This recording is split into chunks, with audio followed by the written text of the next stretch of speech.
The night was silent, broken only by the sound of wind brushing against the trees. Daniel lived in a small house on the edge of town, far from the bright lights of the city. He was an ordinary man, not a soldier, not a leader, just a quiet human who worked during the day and enjoyed peace during the night. But this night would not stay peaceful for long. At first, he thought the noise outside was a raccoon, maybe some stray dogs. He reached for the flashlight on his table, stepped out to the porch, and scanned the yard. What he saw made his heart freeze. Two strange figures crouched near the trash bins, their bodies trembling, their eyes glowing faintly in the dark. They were small, thin, and covered in dust, like they had traveled far. Their skin shimmered with strange colors, blue and silver under the moonlight. Daniel blinked twice, thinking his eyes were playing tricks. But no, they were real. For a moment, he thought of running back inside, locking the door, and pretending none of this ever happened.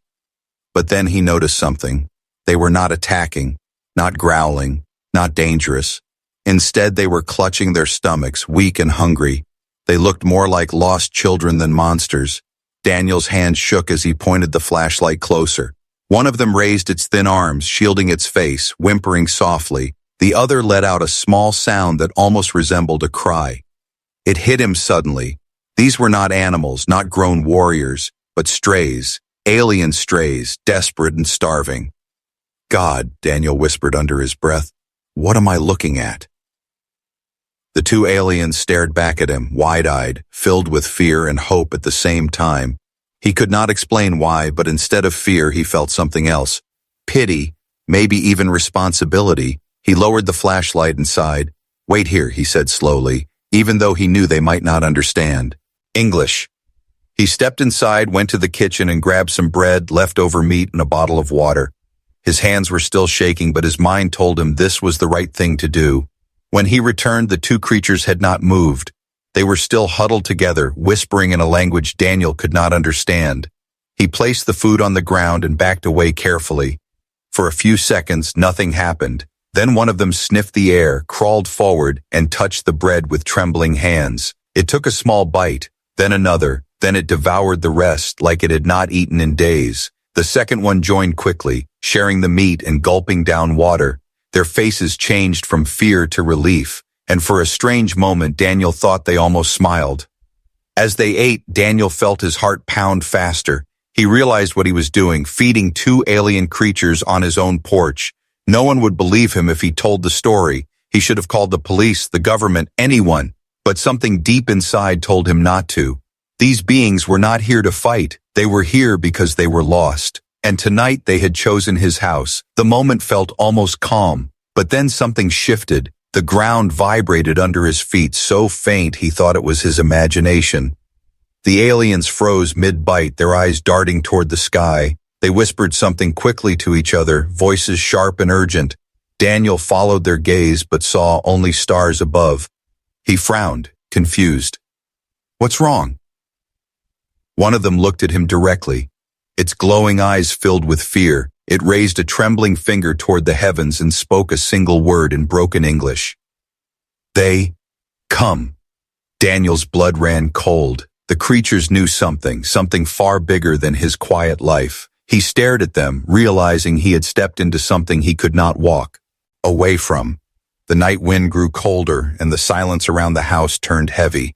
Daniel stood there on the porch, heart racing, while two alien strays huddled at his feet. Somewhere above the sky, something was moving, and Daniel's simple act of kindness had just lit a signal brighter than any beacon. The night was no longer his. The peace was no longer his. This was the beginning of something much larger, and he had no idea that by feeding two starving strangers, he had just pulled Earth into the eyes of the galaxy. The next morning, Daniel woke up early, but he did not feel rested. His mind kept replaying the strange scene from last night. Two alien strays, small and weak, had eaten food on his porch as if they were children, and before falling asleep in his barn, one of them had whispered a warning. They come. The words echoed in his head like a haunting bell. He walked outside with nervous steps, the cold morning air stinging his skin. The barn door creaked, and inside the two aliens were curled together fast asleep, their strange glowing eyes now shut, their breathing soft and almost human-like. For a moment, Daniel almost convinced himself it had been a dream, but the leftover crumbs and empty water bottle reminded him it was real. He leaned against the barn wall, thinking hard. What should he do? Call the police, call the army, call anyone, but every thought ended the same way. If he told them, the aliens would be taken, studied, locked away. Something about that felt wrong. They were lost, scared, and hunted, not monsters, not enemies. And if they were coming, maybe handing the strays over would make things even worse. Daniel stepped closer, his voice low. Who are you really?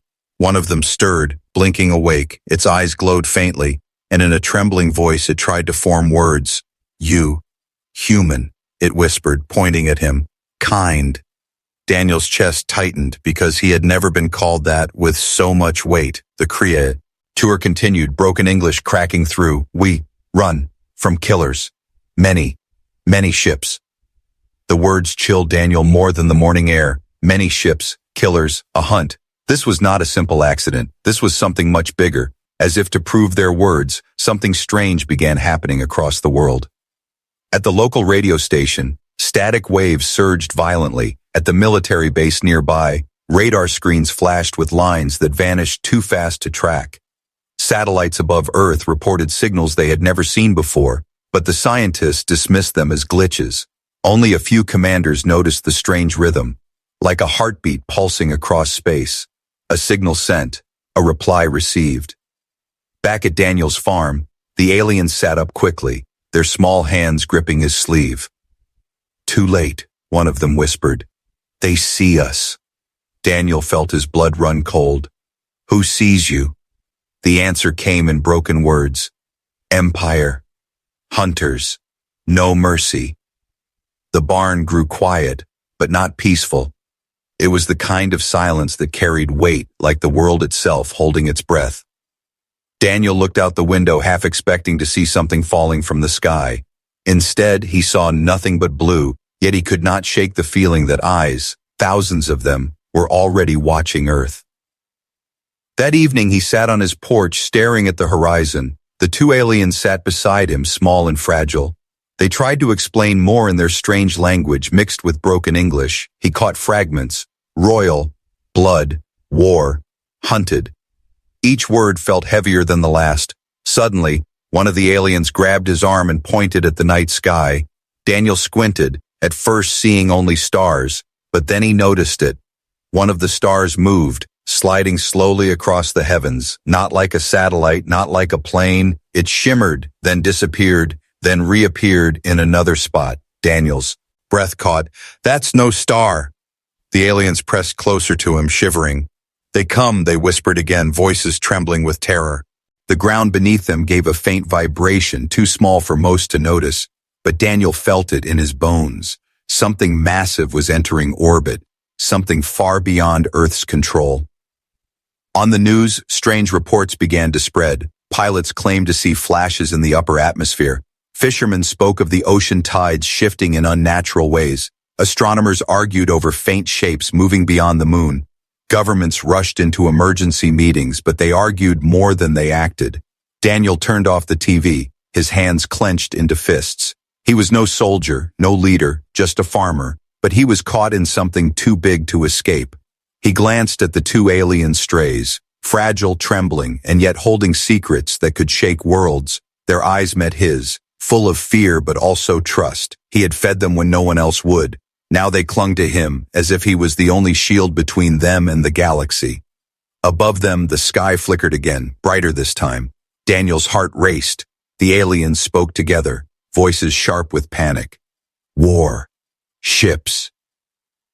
The word cracked through the night like thunder. Daniel stood frozen on his porch, watching the heavens. For the first time in his life, he felt the weight of the universe pressing down on him. The strays had come to his door by chance, but their enemies had followed, and soon, Earth itself would be caught in a storm that no human had ever imagined. The night fell heavy across Daniel's small farm. He sat on the porch again, unable to sleep, his eyes locked on the endless stars. The two alien strays huddled inside the barn, whispering in their strange tongue, too restless to rest. Every time Daniel thought about their warning, his stomach tightened. They come, they had said, and the words would not leave his mind. At first, the night sky looked normal, peaceful, filled with the same stars he had seen since childhood. But then he noticed it. One star blinked unnaturally, then stretched like a smear of light. Another followed, then another, until 3 lights glowed brighter than the rest. They were not twinkling like stars. They were moving. Daniel leaned forward, gripping the porch rail, his heart racing. What is that? He whispered. Moments later, a deep vibration rolled through the ground. The barn rattled, tools clanged against the walls, and the animals grew restless. The 2 aliens burst out of the barn, their glowing eyes wide with fear. They pointed to the heavens and cried out in broken English, "War, ships, here." Daniel's breath caught. This was no dream, no story. This was happening above his own home. The sky itself was changing. News traveled fast. Across the world, people saw strange streaks of light cutting through the darkness. At first, many thought they were meteors, but they moved too slowly, too controlled. Air traffic controllers reported dozens of unknown objects. Astronomers screamed on live broadcasts that something massive was entering orbit. Governments tried to calm the public, calling it satellite exercises, but no one believed them. Then came the sound. A low, rumbling hum filled the night. Not from the ground, but from the sky itself. It was deep enough to make windows shake, strong enough to make children cry. Daniel clutched the aliens close as the hum grew louder. He looked up and gasped. Above Earth, shapes began to appear, huge shadows blocking out the stars, first dozens, then hundreds, then thousands. The night sky filled with warships, colossal structures with glowing engines like suns. They spread out in formation, circling the entire planet. Daniel's knees felt weak, his voice barely a whisper. There must be thousands. The aliens pressed against him, trembling. 7,000, one whispered. Daniel froze, the number stabbing into his mind like a blade. 7,000 warships surrounding Earth. The military scrambled jets and missiles into the skies. On radar screens, the alien fleet covered the monitors in red. Commanders shouted orders, but nothing worked. Missiles locked onto targets, then failed, as if the ships were untouchable. Fighter jets flew close, only to vanish from radar seconds later. Panic spread like wildfire. In the cities, people poured into the streets, staring at the heavens in horror. Phones rang endlessly. News stations went dark, then lit up again with shaky footage. The whole world saw it at once. Earth was surrounded. No one could escape the truth. Back on the farm, Daniel's heart pounded as the sky glowed brighter. The warships had begun shifting into clearer view. Each ship was the size of mountains, their metal bodies glowing with alien markings. Some looked sharp and angular, others smooth and round, but all carried an aura of power and doom. The aliens clung to his arm, their small voices shaking. They found us. Daniel's mind raced. Why Earth? Why his home? Why now? But deep inside, he already knew the answer. By giving food to 2 strays, he had been marked. And now the galaxy had come for them. A voice suddenly boomed across the night. Not from any speaker, but from the air itself. It was deep, commanding, and filled with authority. Planet Earth, it thundered. You shelter the royal blood. Daniel's blood froze. The aliens beside him whimpered, their faces buried in his sleeve. The voice continued. Return them, or face the wrath of the Empire. Daniel's breath shook as he looked down at the 2 fragile beings pressed against him. Royal blood, he understood now. They were not just strays, not just lost children. They were heirs to something vast, something that had brought 7,000 warships to his planet. The sky flared again, ships moving into tighter formation, their weapons glowing faintly. Earth's leaders screamed orders, desperate to protect their people. But Daniel knew nothing on Earth could fight this. Not missiles, not jets, not bombs. This was power beyond imagination. He tightened his arms around the 2 aliens, his voice trembling but firm. I won't let them take you, he whispered. The aliens looked up, their eyes shimmering with both fear and gratitude. And in that moment, Daniel realized his small act of kindness had turned him into the shield of Earth.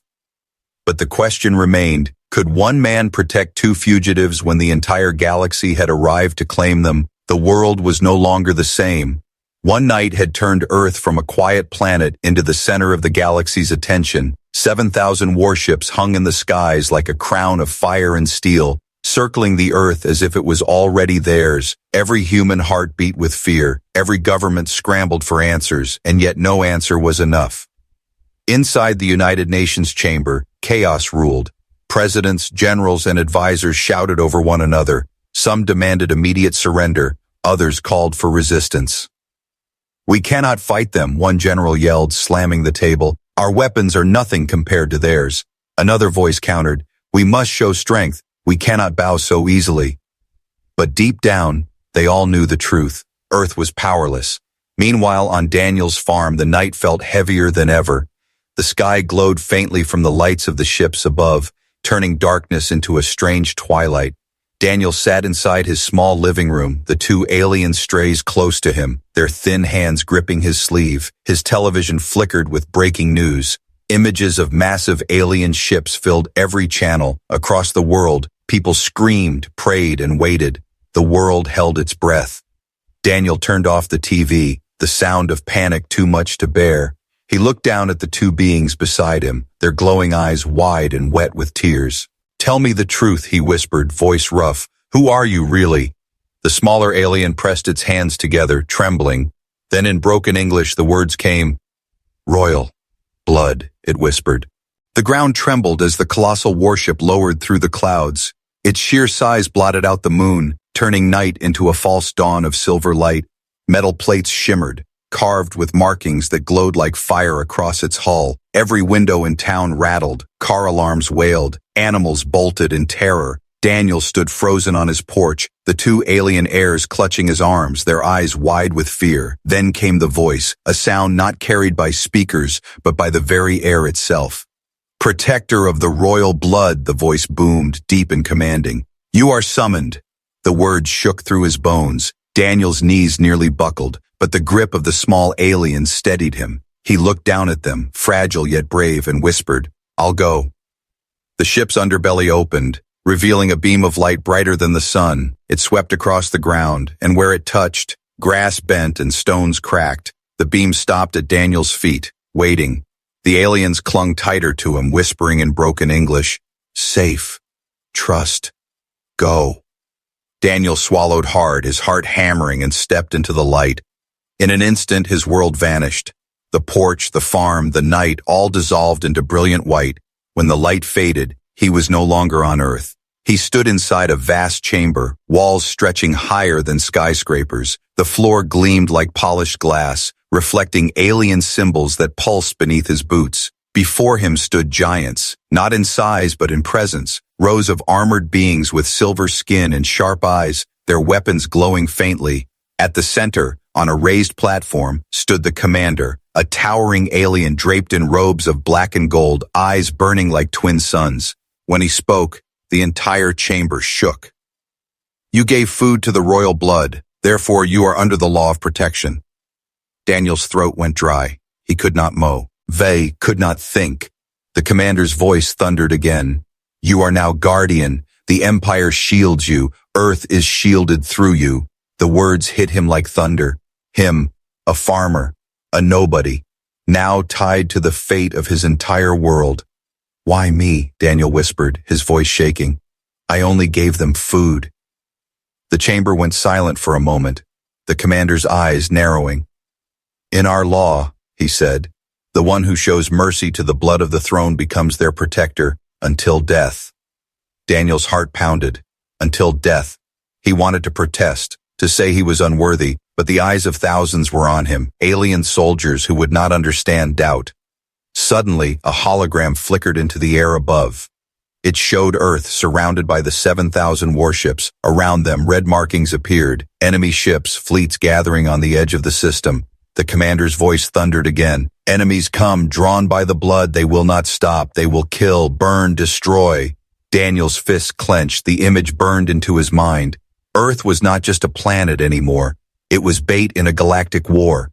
Then, to his shock, the commander lowered his head, almost in respect. "You are human," he said. "Weak, fragile, but you gave kindness when none else would. The law binds us to you. We do not break it."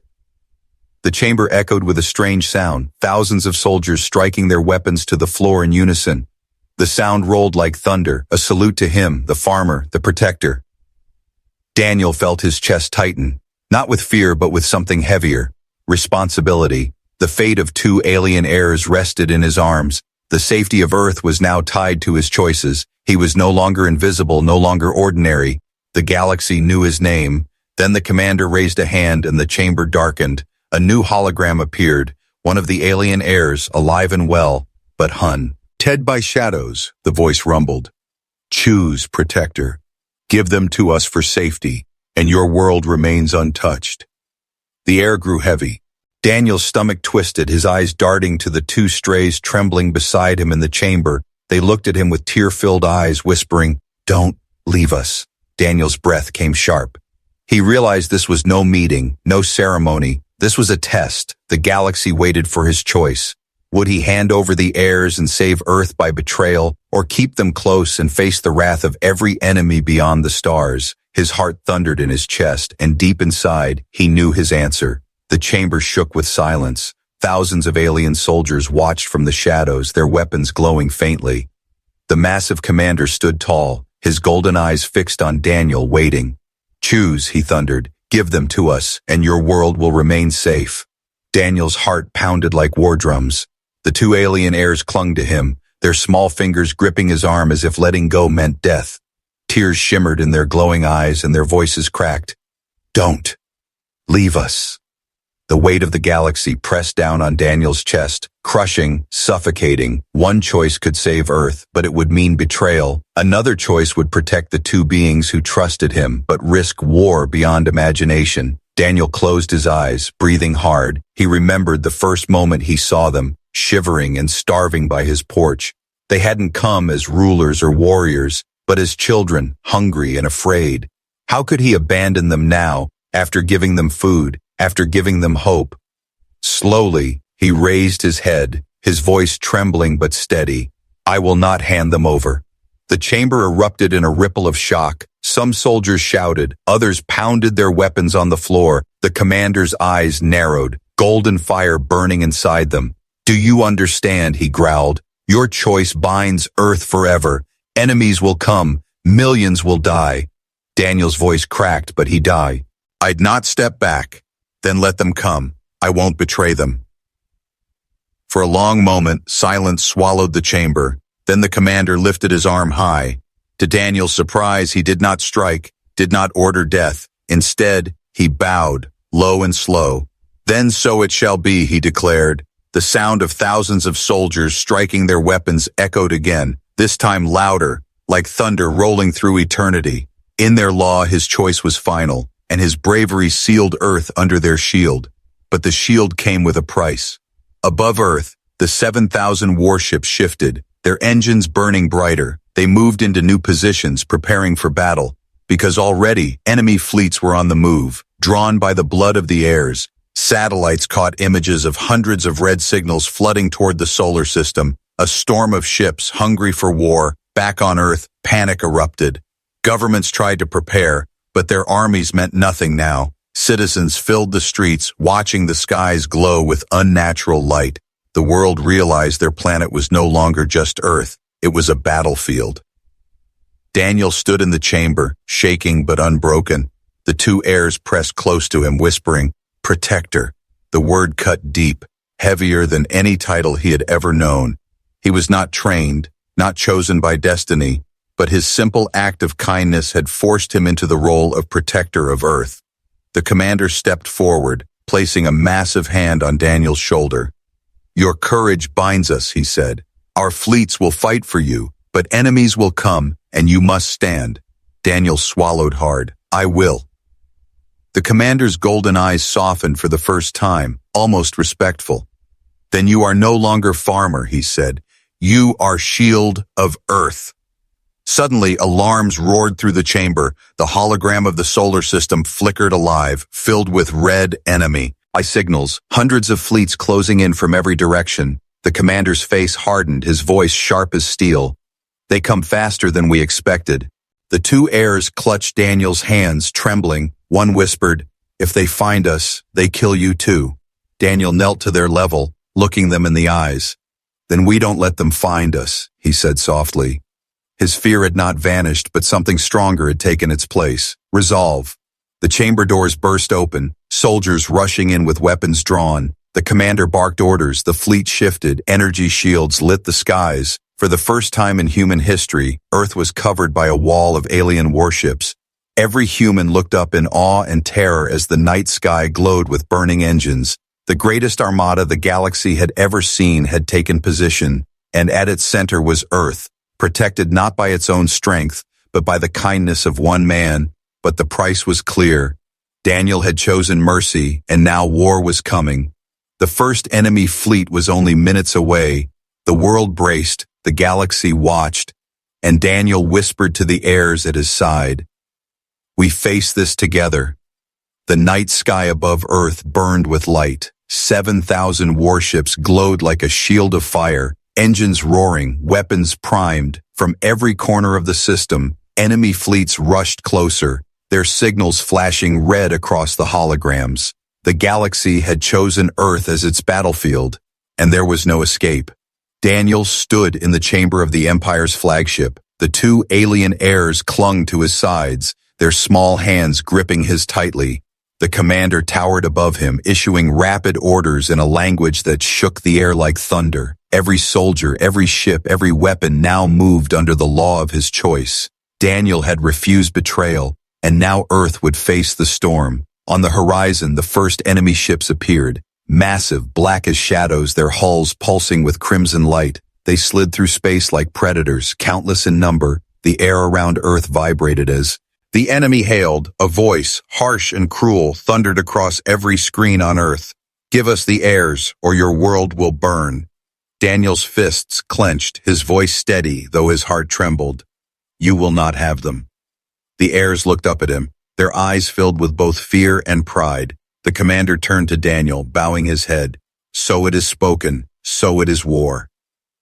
The enemy opened fire. Thousands of beams of red light cut across the void, slamming into the Empire's shields. Explosions flared like suns. The sky over Earth turned into a storm of fire. Children screamed, soldiers prayed, leaders froze in fear, but the Empire did not retreat. The 7,000 warships answered with fury. Blue and gold beams tore across the darkness, ripping enemy ships apart. The soundless battle echoed through space, each strike lighting Earth's skies as if it was day. Cities on the ground watched in awe.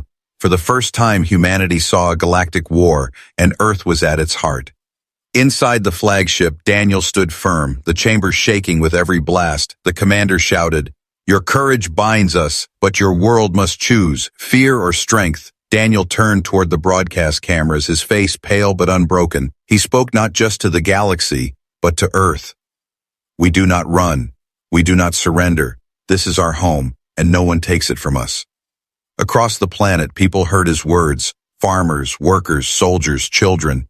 He was no president, no general, no king, but his voice carried more weight than all the speeches of Earth's leaders combined, because he was the one who had fed the strays, the one who stood when no one else would. And in that moment, Earth stood with him. The battle raged for hours. Enemy fleets poured in, wave after wave, but the Empire held its shield. Warships burned, wrecks scattered across the stars. But the heirs remained safe. Daniel Nee, removed from their side, never once looked away. Every soldier who fought looked at him as symbol, the protector who chose mercy over betrayal. Then came the final strike. The enemy's largest ship, a fortress of black steel, descended toward Earth. Its cannons glowed crimson, strong enough to shatter a continent. The heirs cried out in terror, clinging to Daniel. But before the cannon could fire, the Empire's fleet shifted. 7,000 warships united their power, a wall of blue light blazing across the heavens. The enemy fortress cracked, split, and exploded into a storm of fire that lit the night brighter than the sun. Silence followed. The battle was over. The enemies destroyed or scattered. Earth still stood, scarred but unbroken. The skies cleared, leaving the stars shining once more. But humanity would never see the stars the same way again. The commander turned to Daniel, his golden eyes softer now. "Protector," he said, "your kindness has saved more than heirs. It has saved your world." Daniel looked down at the two alien children, safe and alive, their small faces filled with gratitude. He smiled weakly. I only gave them food. The commander shook his head slowly. No, you gave them hope, and hope is stronger than any weapon. When Daniel returned to Earth, crowds gathered. They did not cheer presidents or generals. They cheered him, the farmer who fed 2 strays and stood against the galaxy. Songs were sung, stories told. His name carried beyond Earth into the stars, and so the galaxy learned a lesson it would never forget, that humanity's greatest weapon was not fire, nor steel, nor armies. It was kindness, the kind that could turn strangers into allies, the kind that could bring 7,000 warships to shield a single man's world. Daniel stood on his porch once again, the airs playing at his side. The night sky was quiet, filled only with stars, but he knew the galaxy was still watching, still whispering his story. He had not asked for this, had not wanted this, yet by giving food to 2 strays, he had changed the fate of his people forever.